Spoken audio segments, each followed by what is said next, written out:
अस्सलाम वालेकुम students and welcome to the free online classes of economics. आज हम अपना माइक्रो इकोनॉमिक्स का कोर्स वर्क स्टार्ट कर रहे हैं एट ग्रेजुएशन लेवल और इस लेवल पर माइक्रो इकोनॉमिक्स को दो पोर्शंस में डिवाइड किया गया है। One is mathematical economics and the other one is theoretical economics. Theoretical economics को हम पहले अंडरस्टैंड करेंगे ताकि जब हम मैथमेटिकल फार्मूलेशन करें तो वहाँ पर हमारे पास एक साउंड थ्योरेटिकल फाउंडेशन जो है हर कॉन्सेप्ट के पीछे मौजूद हो। So let's have a brief introduction that what is microeconomics, ठीक है। और इस कोर्स वर्क में हम माइक्रोइकोनॉमिक्स के कौन कौन से जो कंपोनेंट्स हैं या कौन कौन सी एरियाज हैं जिनको कवर करेंगे। So as from the name micro and economics, there are two parts of this name.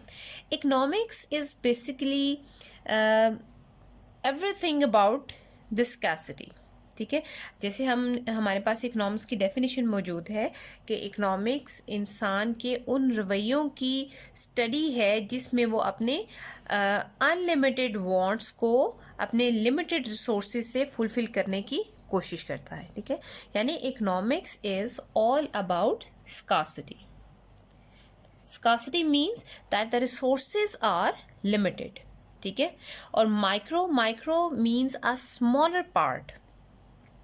तो माइक्रो और इकोनॉमिक्स यानी माइक्रो इकोनॉमिक्स जो है it deals with the decision making of individual economic agent, ठीक है।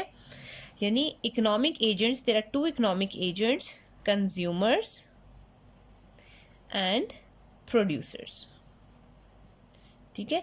Basically there are two economic agents, consumer जिसको सारिफ कहा जाता है और प्रोड्यूसर जो कि आजरीन है। इन दोनों इकोनॉमिक एजेंट्स के इंडिविजुअल लेवल पर जो डिसीजन मेकिंग होती है that is called microeconomics, ठीक है। अब कंज्यूमर्स जो हैं, there are two types of consumers. One is moderate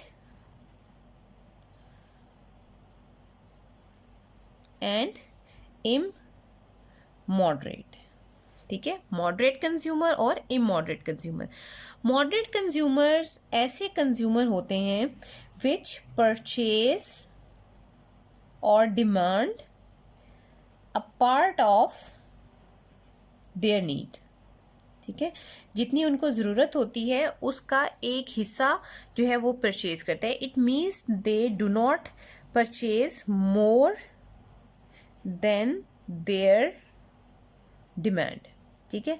वो अपनी तलब से ज़्यादा परचेज नहीं करते। जब वो अपनी तलब से ज़्यादा परचेज नहीं करेंगे तो इसका मतलब है there will be no excessive demand, बहुत ज़्यादा डिमांड नहीं होगी जिसकी वजह से जो डिमांड है वो अपने इक्विलिब्रियम पॉइंट पर रहेगी, सप्लाई शॉर्टेज नहीं होगा, डेफिसिट नहीं होगा। इस तरह से जो मॉडरेट कंज्यूमर्स हैं ये मार्केट को जो है वो रॉन्गली इन्फ्लुएंस नहीं कर रहे होते। जबकि जो इमॉडरेट कंज्यूमर है ये मॉडरेट का कन्वर्स हैं, दे purchase more than their demand. ये शो ऑफ करते हैं, ठीक है। दे डू शो ऑफ करने के लिए दे purchase more than their resources, means they do this savings minus is not, ठीक है। so these are the consumer, ठीक है, which are good for the economy, and these are the consumer which leads to the economy towards poverty and underemployment and other economic problems, ठीक है। so that is the reason के economics में इस बात को हर theory के अंदर assume किया जाता है दैट कंज्यूमर इज रैशनल, ठीक है। कंज्यूमर जो है वो रैशनल है। इसी तरह से प्रोड्यूसर जो है that is a person which combines the four factors of production, land, labour, capital and organisation. Producer एक ऐसा इकोनॉमिक एजेंट है जो चारों अमलीन पैदाइश को कंबाइन करता है और आउटपुट को प्रोड्यूस करता है फॉर कंज्यूमर ताकि वो प्रॉफिट जो है वो अर्न कर सके, ठीक है। So microeconomics deals with the decisions that are made by the consumer. Which consumer? The rational consumers, and the producers, which combines the four factors of production to produce the things which are demanded by the consumers. So the decision made by these economic agents at individual level, that is studied in the microeconomics. ठीक है, और microeconomics में जो decision करते हैं consumer and producers, that decisions are made by facing the problem of scarcity of resources. ठीक है, micro economics के अंदर there are 3 questions which microeconomics has to answer. ठीक है, so what are the questions? Question 1 is what to produce. ठीक है, question number 2 is how to produce, and question number 3 is for whom to produce. ठीक है, there are 3 questions जो कि micro economics जिनको answer करता है. What are the question? What to produce, यानी क्या चीज़ प्रोड्यूस की जाए. Why electronic industry decided to produce ACs, या आप ये कह लें why a food industry decided to produce juices. एक इंडस्ट्री किसी एक चीज़ का सिलेक्शन क्यों करती है, व्हाट टू प्रोड्यूस. ठीक है, आपके पास पैसा है, you want to invest this money. तो जब आप इन्वेस्टमेंट करने लगते हैं तो पहला क्वेश्चन जो आपके माइंड में आता है ये है कि क्या प्रोड्यूस किया जाए, क्या ऐसा प्रोड्यूस किया जाए जिससे हमें प्रॉफिट हासिल हो. ठीक है, so that is the first question. Second is how to produce. आपने डिसाइड कर लिया कि आपने एक एक्स प्रोडक्ट, ठीक है, कोई सी भी प्रोडक्ट है, आपने डिसाइड कर ली that is the product which I am going to produce. ठीक है, इस चीज़ के लिए मैं इन्वेस्टमेंट करने के लिए तैयार हूँ. अब नेक्स्ट स्टेज आती है हाउ टू प्रोड्यूस. अब आपने वो चीज़ कैसे प्रोड्यूस करनी है. ठीक है, किसी भी चीज़ की प्रोडक्शन के लिए we need 4 factors of production: land, labour, capital and organisation. ठीक है, तो उन 4 फैक्टर्स ऑफ प्रोडक्शन को कैसे कंबाइन करना है, किस रेशो से कंबाइन करना है.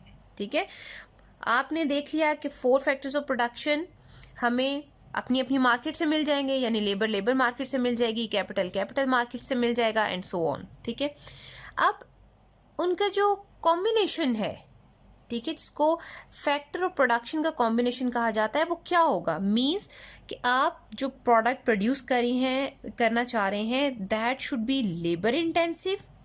क्या उसमें लेबर ज़्यादा यूज़ होनी चाहिए, और it could be capital intensive, या इसमें कैपिटल ज़्यादा प्रोड्यूस होना चाहिए. ठीक है, so that is the decision which you have to made. जब आपने ये डिसीजन कर लिया कि आपने क्या प्रोड्यूस करना है और कैसे प्रोड्यूस करना है, यानी कौन सी टेक्निक ऑफ प्रोडक्शन आपने यूज़ करनी है, उसके बाद there is another question for whom to produce. There are 2 different classes that live in the economy. Basically 2 different categories हैं. ठीक है, आप इसको 3 में भी डिवाइड कर सकते हैं, आप इसको 2 में भी कर सकते हैं. अगर आप रिच एंड पुअर, जो भी आपकी कंट्री की पॉपुलेशन है उसको रिच एंड पुअर क्लास में कैटेगराइज करते हैं, तो इस स्टेज पे आपको ये डिसाइड करना है that either you are producing for the poor, either you are producing for the rich class. इसी तरह अगर आप अर्बन एंड रूरल एरिया की बात करें तो क्या आपने अर्बन एरियाज के लोगों के लिए वो चीज़ प्रोड्यूस करनी है या रूरल एरिया के लिए प्रोड्यूस करनी है. ठीक है, या आपने उसको एक्सपोर्ट करना है. ठीक है, so for whom to produce, so these are the question जो किसी भी प्रोड्यूसर के सामने मौजूद होते हैं. What to produce, how to produce, for whom to produce. ठीक है, इन तीनों क्वेश्चंस का जो आंसर है, ठीक है, that is determined on the basis of prices. Price एक ऐसा फैक्टर है जो इन तीनों को आंसर करता है. यानी व्हाट टू प्रोड्यूस, जहां पर आपको प्राइसेस ज़्यादा होंगी, जिस चीज़ की प्राइसेस ज़्यादा होंगी आप उस चीज़ को डिसाइड कर लेंगे कि भाई मैंने ये प्रोड्यूस करना है. हाउ टू प्रोड्यूस, अगर आपके लिए लेबर इंटेंसिव टेक्निक में कॉस्ट ऑफ प्रोडक्शन कम है, आपको कम पे करना पड़ रहा है, तो डेफिनेटली आप लेबर इंटेंसिव को जो है वो सिलेक्ट करेंगे. अगर आपको कैपिटल इंटेंसिव से प्रोड्यूस करना आसान है, सस्ता है, then you will select the capital intensive technique. इसी तरह से अगर रिच लोग उस चीज़ को ज़्यादा परचेज करें, डिमांड करें, ज़्यादा पे करने के लिए तैयार हैं, then you produce that good for rich class. अगर वो बेसिक नीड गुड है और आपको ये लगता है कि रिच क्लास की बजाय जो मीडियोकर क्लास है या जो पुअर लोग हैं वो उसको ज़्यादा परचेज करेंगे, आप उसको बेनिफिट देना चाहते हैं, then you produce it for the poor class. ठीक है, so that is the price which answer these 3 questions. ठीक है, so you may say that the prices are the prices is a thing, ठीक है, which gives you the answer to these questions. ठीक है, so the price fulfills 3 functions. price क्या है, वो 3 functions को fulfill करती है. कौन से function है? price works as a signals, वो आपको सिग्नल देती है कहाँ पे इन्वेस्ट करना है.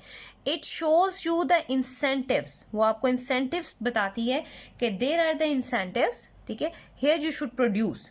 इसी तरह से the third function is it works as a instrument for the allocation of resources. ठीक है, यानी हाउ टू प्रोड्यूस ये आपको बताती है.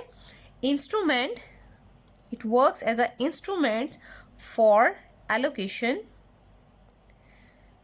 of resources and income if you are considering the consumer and income. ठीक है, so that is the microeconomics. Microeconomics is about the decision making of individual economic agent, और individual economic agent के जो decision है that is based on these 3 questions. ठीक है, अब ये तीनों क्वेश्चन जो है इनको आंसर करती हैं prices. So price is the major factor which determines the decision that should be made by the economic agent. ठीक है, so prices is a very important factor in the microeconomics and even in the macroeconomics. Then we have the important thing in front of us, that is economic problem. हमने कहा कि economic problem क्या है? Economic problem है scarcity. आप अगर अपने दोनों इकोनॉमिक एजेंट को देखें, लाइक कंज्यूमर्स एंड प्रोड्यूसर्स, ठीक है, तो जो कंज्यूमर्स हैं they are also facing the problem of scarcity. किस तरह से? कंज्यूमर हैज़ लिमिटेड इनकम, उसकी इनकम फिक्स्ड है. ठीक है, और अपनी इनकम में रहते हुए उसने अपनी जो यूटिलिटी है, यूटिलिटी उसको मैक्सिमाइज करना है. That is the economic problem faced to the consumer. इसी तरह से अगर हम प्रोड्यूसर को देखें तो प्रोड्यूसर ने जो प्रॉब्लम है that is to earn the maximum profit. ठीक है, maximum profit by investing least, जिसको आप लीस्ट कॉस्ट कॉम्बिनेशन भी कहते हैं. ठीक है, least cost combination, the combination of factors of production on which the producer has to bear the minimum cost. ऐसा factor production का combination जिस पर जो प्रोड्यूसर है उसको कम से कम उसकी लागत आए. ठीक है, इसको हम कहते हैं इकोनोमाइजिंग प्रॉब्लम, यानी इकोनोमाइज करना अपने इकोनॉमिक प्रॉब्लम को. इसी तरह से दूसरी चीज़ जो इसके साथ अटैच होगी that is economic efficiency. Economic efficiency. अब इकोनॉमिक एफिशिएंसी में आप कह सकते हैं you will study about the Pareto optimality. ठीक है, पेरेटो ऑप्टिमैलिटी. अब पेरेटो को स्टडी करने से पहले that could also be pronounced as Pareto optimality. Different pronunciation है, आप यूज कर सकते हैं. y and x. That is the production possibility frontier. ठीक है, ये एक ऐसा कर्व है जो किसी भी इंडिविजुअल के लिए या किसी भी we are studying the individual, तो किसी भी इंडिविजुअल के लिए ऐसे कॉम्बिनेशंस को शो करता है जो कंज्यूमर या producer, any economic agent, if we are talking about PPF then we are talking about the producer. ठीक है, तो कोई भी प्रोड्यूसर अपने लिमिटेड रिसोर्सेज से प्रोड्यूस कर सकते हैं। For example we have 2 points on it, A and B. ठीक है, तो यहाँ पर देखें there are different combinations, that is y1 x1, that is y2 and x2। दे दोनों डिफरेंट कॉम्बिनेशंस हैं जो कोई भी प्रोड्यूसर जो है वो अपने बजट में रहते हुए, यानी अपनी कॉस्ट को सामने रखते हुए और अपनी इनकम को सामने रखते हुए प्रोड्यूस कर सकता है। ठीक है, ये जो प्रोडक्शन पॉसिबिलिटी फ्रंटियर है, it has the 3 properties. First, scarcity. अगर आप पीपीएफ की डेफिनेशन देखें तो कोई भी प्रोड्यूसर अपने तमाम रिसोर्सेज को इस्तेमाल करते हुए जिन कॉम्बिनेशन को प्रोड्यूस कर सकता है, उन कॉम्बिनेशंस को मिलाने से we get the production possibility frontier. So the first thing is scarcity of resources. Second property is choice. ठीक है, कि there are different combinations on that curve. अब इस कॉम्बिनेशन में उसको चूज करना है कि उसने कौन सा कॉम्बिनेशन जो है वो सिलेक्ट करना है। क्या उसने ए को बी पे प्रेफर करना है या बी को ए पे प्रेफर करना है, तो इसके लिए उसको चॉइस करना पड़ती है, और चॉइस बेस करती है उसके बजट पर कि उसके पास कितना बजट मौजूद है, उसकी इनकम पर। ठीक है, इसी तरह से third property is opportunity cost. Opportunity cost का कॉन्सेप्ट हम अपने मैक्रो इकोनॉमिक में बड़ी डिटेल से स्टडी कर चुके हैं। अपॉर्चुनिटी कॉस्ट क्या है कि अगर आप एक्स की एक मज़ीद यूनिट प्रोड्यूस करना चाहते हैं तो उस यूनिट को प्रोड्यूस करने के लिए आपको वाई की कितने यूनिट्स जो है वो ड्रॉप करना पड़ेंगी कि आप के पास इतने रिसोर्सेज रिलीज हो जाएं कि आप एक एक्स की एडिशनल यूनिट प्रोड्यूस कर सकें। That is opportunity cost. ठीक है, opportunity cost could be constant opportunity cost could be increasing opportunity cost। ठीक है, अगर constant opportunity cost है तो आपका जो production possibility curve है it will be like this, it will be like straight line, जो कि over the shift जो है वो constant value आपको forgo करनी पड़ती है। और इस तरह में अगर आप प्रोडक्शन पॉसिबिलिटी फ्रंटियर को कन्फ्रंट कर रहे हैं, so you have the increasing opportunity cost. ठीक है, इसी तरह से पेरेटो ऑप्टिमैलिटी। पेरेटो ऑप्टिमैलिटी क्या है कि पेरेटो ऑप्टिमैलिटी में दिस इज अ पॉइंट, ये एक ऐसा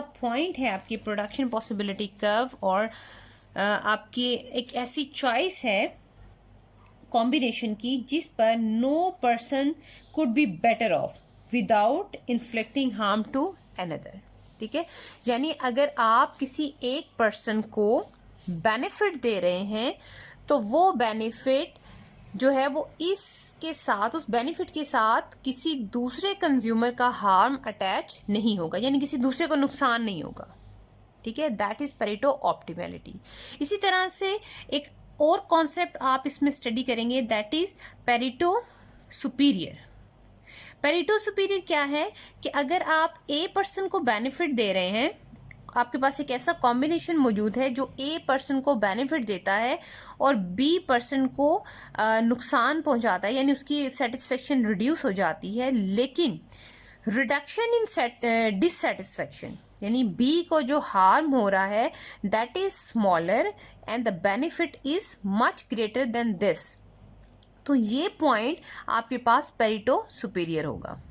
ठीक है, सो दीज आर 2 कॉन्सेप्ट, इसको हम लेटर ऑन अपने टॉपिक्स में डिटेल में स्टडी करेंगे।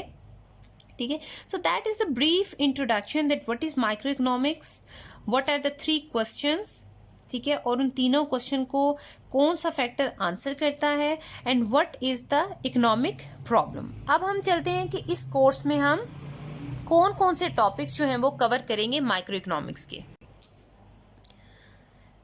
Okay, in this course outline सबसे पहले हम स्टडी करेंगे कंज्यूमर बिहेवियर के बारे में। ठीक है, इसमें हम देखेंगे कि how consumer determine it's demand, ठीक है, कि वो किस तरह से चीज़ों को डिमांड करता है, उसकी डिमांड जो है वो किन फैक्टर से इन्फ्लुएंस होती है, और वो डिमांड जो है वो बेसिक नीड से आ रही है, वो उसकी लेयर से रिलेटेड है, ठीक है। ये सारी चीज़ें हम कंज्यूमर बिहेवियर में स्टडी करेंगे, ठीक है। और कंज्यूमर बिहेवियर में जो डिमांड है कंज्यूमर की और उसका जो ऑप्टिमाइजेशन का बिहेवियर है उसको भी स्टडी करेंगे, यानी how consumer maximise its utility, ठीक है। यहाँ पे यूटिलिटी का मतलब है दिस इज द बेनिफिट, ठीक है, that is attached with the consumption of good, ठीक है। ये लेवल ऑफ सेटिस्फेक्शन है,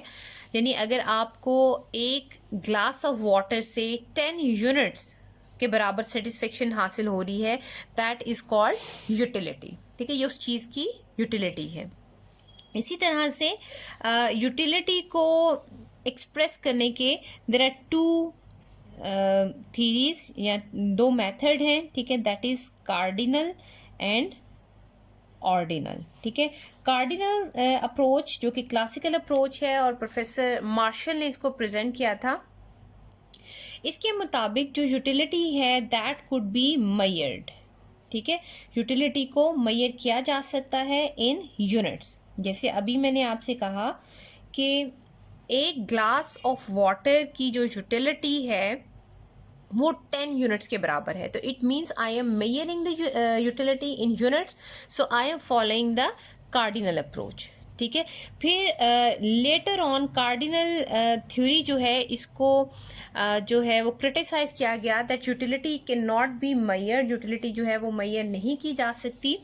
तो लेटर ऑन प्रोफेसर हिक्स ने और आर.जी.डी. एलन ने ऑर्डिनल अप्रोच दिया, और ऑर्डिनल अप्रोच में उन्होंने कहा utility can not be measured, ठीक है, can not be measured in terms of units, ठीक है, यूनिट्स में मेजर नहीं की जा सकती। और उसके लिए उन्होंने एक कर्व इंट्रोड्यूस किया that is indifference curve, IC curve. ये एक ऐसा ख़त है जो दो अशिया के मुख्तलिफ मजमुओं को, मुख्तलिफ कॉम्बिनेशंस को जाहिर करता है जो कंज्यूमर को equal level of satisfaction provide करते हैं। So later on we will discuss these things in that portion. So demand क्या थी? There are 3 factors which determine the demand. एक, first of all, you must have the purchasing power, कि आपके पास उस चीज़ को ख़रीदने की ताकत होनी चाहिए। You have desire to purchase, आप उसको ख़रीदना चाहें, आपकी ख्वाहिश हो। फॉर एग्ज़ाम्पल, आप किसी चीज़ को ख़रीदना चाहते हैं लेकिन आपके पास पैसे नहीं है, don't have the income, it means आपकी वो जो डिज़ायर है that could not be considered as demand. इसी तरह से if you have the purchasing power, आपकी इनकम बहुत ज़्यादा है, आप कोई भी चीज़ ख़रीद सकते हो, लेकिन आप उस चीज़ को ख़रीदने की ख्वाहिश ही नहीं रखते, ठीक है, you don't have the desire to purchase, तो इस तरह से वो परचेजिंग पावर आपकी डिमांड कंसिडर नहीं होगी। There is another factor that is availability of good, ठीक है, कि जो चीज़ आप खरीदना चाह रहे हैं वो मार्केट में अवेलेबल भी हो, ठीक है। तब ये तीनों जो प्रॉपर्टीज़ हैं ये मौजूद हों, then you may say that is called the demand for a good. आप एक प्रोडक्ट एक्स को ख़रीदना चाहते हैं, उसकी पेमेंट के लिए आपके पास पैसे भी मौजूद हैं और वो चीज़ मार्केट में भी मौजूद है, then that is called DX, means demand for X, ठीक है। उसके बाद कार्डिनल अप्रोच में हम 2 इम्पॉर्टेंट लॉज जो हैं, law of diminishing marginal utility और law of equi marginal utility को जो है वो स्टडी करेंगे। ऑर्डिनल अप्रोच में हम अपने बजट लाइन और इंडिफरेंस कर्व को यूज़ करते हुए यूटिलिटी मैक्सिमाइजेशन की तरफ मूव करेंगे, यूटिलिटी मैक्सिमाइजेशन, ठीक है, या कंज्यूमर इक्विलिब्रियम को स्टडी करेंगे, ठीक है। इसी तरह से then demand and elasticity. Demand हमने बताया, व्हाट इज डिमांड, ठीक है, there is a law regarding demand, ठीक है, that is called law of demand, जिसको कानून तलब कहा जाता है। अब लॉ ऑफ डिमांड के accordingly whenever there is increase in prices, जब कीमतों में इजाफा होता है क्वांटिटी डिमांड रिड्यूस हो जाती है, और अगर कीमतें कम होती हैं तो क्वांटिटी डिमांड में इजाफा हो जाता है। We have a negatively sloped demand curve, ठीक है। वाई एक्सिस पर प्राइसेस को मेजर किया जाता है, एक्स एक्सिस पर क्वांटिटी डिमांड को मेजर किया जाता है। अगर कीमतें ज़्यादा हैं तो डिमांड कम होगी, और अगर कीमतें कम हैं तो डिमांड ज़्यादा होगी। That is law of demand in the presence of certain assumption. कुछ अजम्पशंस की मौजूदगी में लॉ ऑफ डिमांड जो है वो होल्ड करता है। लॉ ऑफ डिमांड में डिमांड कर्व जो है इट कुड बी शिफ्ट, ठीक है, ये शिफ्ट हो जाता है ऊपर भी और नीचे भी because of change in the certain conditions जिनको हमने कांस्टेंट फर्ज किया हुआ है। यानी अगर अजम्पशंस में कोई चेंज आता है तो डिमांड कर्व शिफ्ट हो जाता है, लेकिन अगर प्राइसेस में कोई चेंज आता है तो डिमांड कर्व शिफ्ट नहीं होता। If there is fall in prices that is called extension of demand, और अगर कीमतों में इजाफे से तलब कम हो जाती है that is called contraction of demand, यानी सुकड़ाव है तलब का। इसी तरह से elasticity of demand, elasticity of demand क्या है? That is percentage change in quantity demand over percentage change in quantity prices, percentage change in prices. कीमतों में तब्दीली से तलब में कितनी तब्दीली आती है, ठीक है, कीमत में जो भी तब्दीली तलब में जो भी तब्दीली आएगी in response to change in prices that is called elasticity of demand. यानी इलास्टिसिटी ऑफ डिमांड क्या है? डिग्री ऑफ रिस्पॉन्सिवनेस, ठीक है, because of change in prices. अगर तलब में ज़्यादा चेंज आ रहा है तो चीज़ें मोर इलास्टिक होंगी, अगर तलब में कम चेंज आ रहा है in response to the change in prices it means the things are less elastic, ठीक है। और इलास्टिसिटी किसी भी चीज़ की इलास्टिसिटी की बेसिस पर उस चीज़ पर टैक्स की इम्प्लीमेंटेशन और प्रॉफिट्स जनरेट करने का जो एस्टिमेशन है वो बेस करता है। अगर लेस इलास्टिक है तो इसका मतलब है वहाँ पर टैक्स रेवेन्यूज़ आपके ज़्यादा कलेक्ट हो सकते हैं, प्रॉफिट मार्जिन ज़्यादा है, डिमांड ज़्यादा होगी एंड सो ऑन, ठीक है।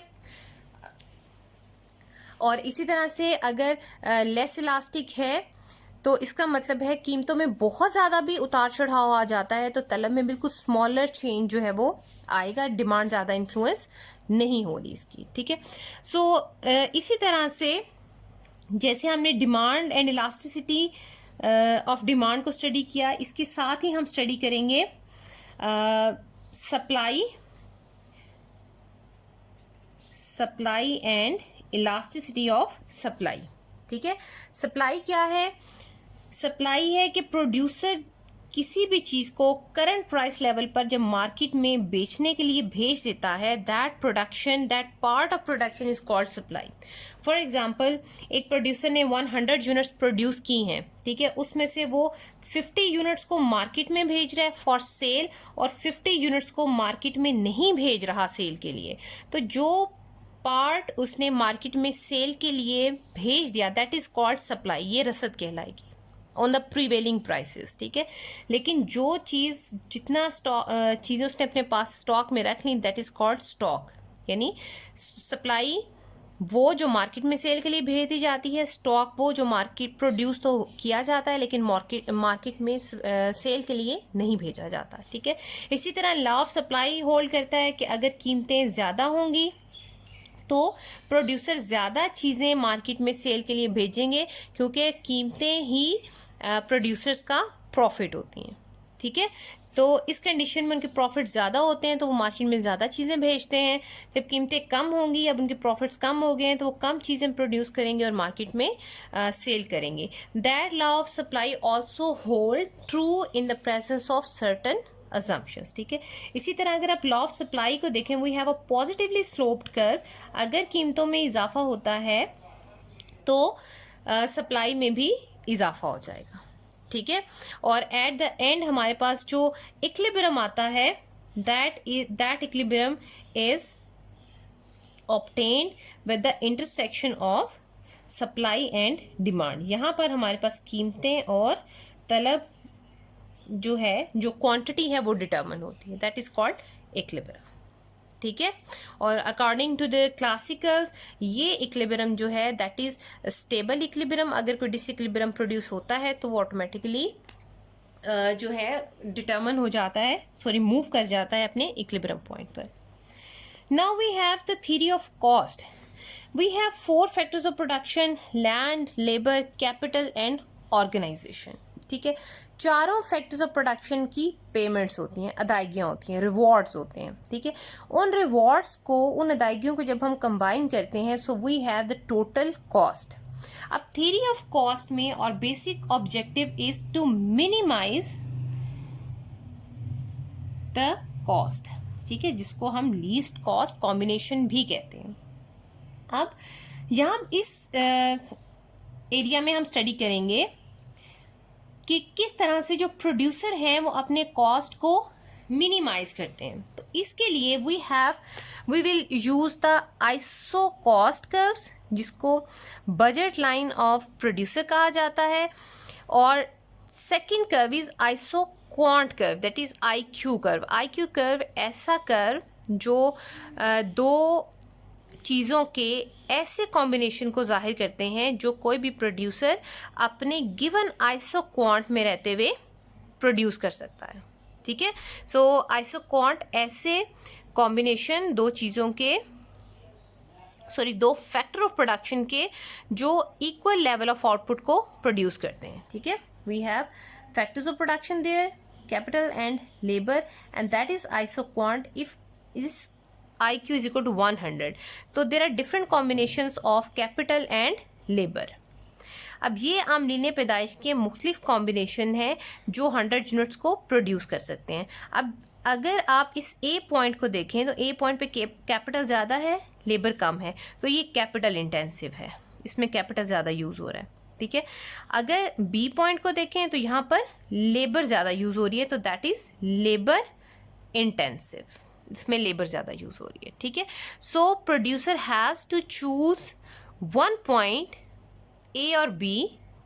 इसके अलावा ढेर सारे पॉइंट्स हैं, but I mention A and B point. इन पॉइंट्स में से उसने सेलेक्ट करना है कोई एक पॉइंट जो उसके बजट में मौजूद हो, या जो अपने बजट में रहते हुए ख़रीद सकता हो, जिससे वो सेम लेवल ऑफ आउटपुट को प्रोड्यूस कर सकता है। ठीक है, और वही point, the point of tangency of iso cost and iso quant, ठीक है, that point is called the minimum cost point or least cost combination।